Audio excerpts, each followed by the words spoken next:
आज माझ्या नवीन संघर्षाचा हा पहिला दिवस आहे. लय केलं लोकांसाठी, आता करायचं फक्त स्वतःसाठी.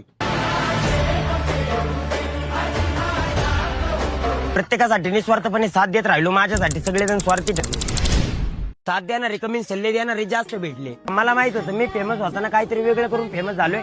तसा बिझनेस करताना पण काहीतरी वेगळ्या माइंडसेटने वेगळाच बिझनेस निवडणार.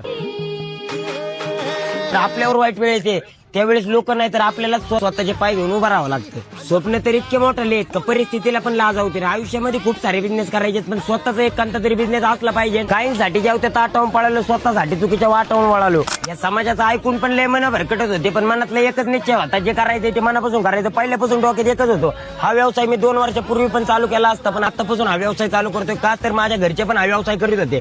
मी ठरवलं होतं जे घरचे करतात तेच व्यवसाय आपल्याला मोठा करायचा आहे. संघर्ष काय माझ्यासाठी नवीन नाही. मी कुठल्याही वळणावरून एक नवीन सुरुवात करू शकतो. बिझनेस तर खूप काही करायची इच्छा आहे, पण आता आयुष्यामध्ये एक बिझनेस सेटल करून ठेवणं गरजेचं आहे. म्हणून हा बिझनेस मी निवडलेला आहे.